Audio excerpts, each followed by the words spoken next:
chers lecteurs et chers consommateurs, aidez-nous et le réseau Plus que Pro à protéger, défendre les droits et les intérêts qui sont les vôtres et ceux de nos chers consommateurs de France. Et combattre le cancer que constitue ces pseudo-youtubeurs de l'intox et la désinformation. Parce que nous on ne triche pas de calomnie, on dit la vérité. Vous avez l'opportunité de vous abonner à la seule chaîne YouTube qui vaille. À vous de jouer. Merci de nous avoir donné votre confiance. Transact Talange, réseau Plus que Pro pour la défense du consommateur. L'objectif, quelle note, toujours, principe de transparence, montrer qui on est, qu'est-ce qu'on fait au quotidien, essayer de restaurer la confiance, en tout cas réinsérer le consommateur dans un climat de confiance. Voilà. Donc, aujourd'hui, sur une Volvo, espèce de break là, XC60, quelque chose comme ça, peu importe. Vous avez le filtre à carburant qui est vicieux, qui est caché derrière, côté droit, au niveau du... C'est une 4 roues motrices, évidemment, au niveau du cardan droit, entre la traverse, le cardan, au niveau du pont, finalement, vous voyez. Le pont ici, hop, tac. Donc juste là. Donc là, vous avez du carburant qui vient du moteur, qui arrive ici, qui passe au-dessus du réservoir. C'est vicieux, hein, et qui arrive là. Parce qu'au départ, on a cherché, on n'a rien vu. C'est vrai qu'il est caché derrière le pont, derrière le cardan, en dessous de la traverse, c'est vicieux, faut le dire. Bravo. Donc, remplacer sa filtre carburant tranquille, rien d'extraordinaire. Hein. Ici, cloche de 20, je dirais, allez, 27, soyons fous. 27, quoique là, ici, vous avez dû, je dirais, 15, 14, 15. On dessert, on remplace le filtre en papier à l'intérieur, fin de l'histoire, voilà. Donc évidemment, pour remplacer le filtre à carburant là-dessus, on fait bien attention que le contact est coupé depuis au moins plus de 30 secondes pour endormir le Bessie, parce que je vous cache pas qu'ici on envoie la pression, donc il y a plus de 2 bar et demi de pression forcément pour arriver devant la pompe HP. Donc attention. Donc tant qu'on y est, maintenant on va vous faire montrer un petit peu l'en dessous du véhicule. Voilà, donc ça c'est, vous l'avez compris, le filtre à particules. Il n'y a pas de belle gueule, mais bon, peu importe, c'est un filtre à particules. Tac. Et le capteur pression différentielle échappement, il est là pour le FAP, justement. Juste là, voilà. Vous voyez les deux durées qui prennent la pression différentielle interne du FAP entre ici et là, tout simplement. Voilà. Après, c'est un 5 cylindres, donc rien d'extraordinaire. C'est une Volvo. Ici, l'environnement des demi-trains est trié, cardan, triangle de suspension.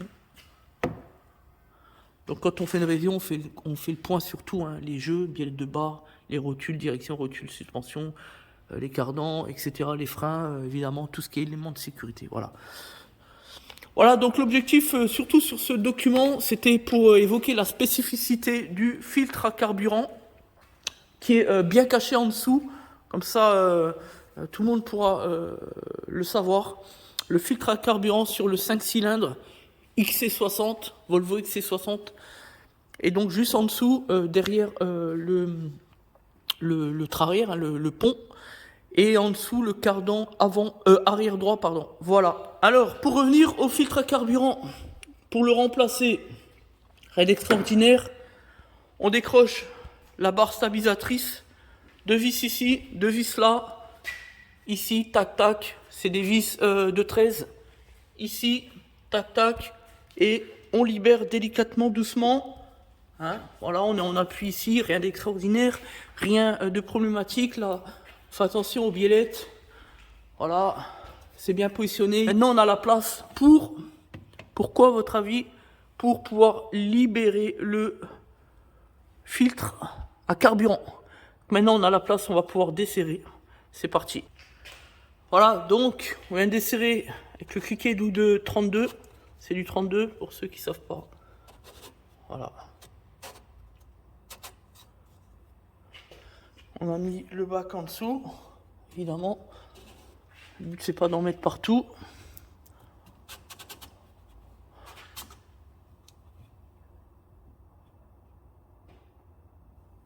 Ce qu'on va faire, on va descendre le pont pour être plus à hauteur. Voilà, donc on vient d'enlever le bocal, le support. C'est juste le joint à l'intérieur, ici, qu'on va remplacer évidemment. Voilà. Et donc, on a mis un peu de sable. Et donc, vous avez le filtre ici.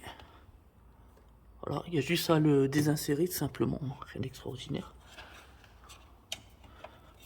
Essayez de ne pas en mettre partout.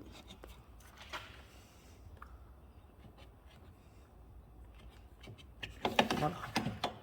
Tac. Voilà, cette partie-là. Simplement.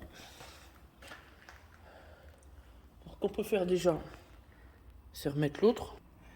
Voilà. On travaille avec les meilleurs équipementiers. Donc on travaille avec. Donc on travaille nous avec les meilleurs équipementiers, vous l'avez deviné, vous l'avez compris. On ne transige pas sur la qualité. Donc là ce qu'on peut faire, on peut tout simplement réinsérer déjà le filtre neuf dans son emplacement, c'est chose faite. Voilà. Voilà. Et on va remplacer le joint avec le joint neuf, évidemment. Voilà, donc là on a remis le joint, on l'a bien mis en place dans la fente, dans la rainure. Et on va pouvoir revisser tout simplement la coupole au niveau du filtre carburant. Et pour terminer finalement l'intervention. Donc là, faire attention. Et enfin, on bloque. On finit en réalisant du travail propre.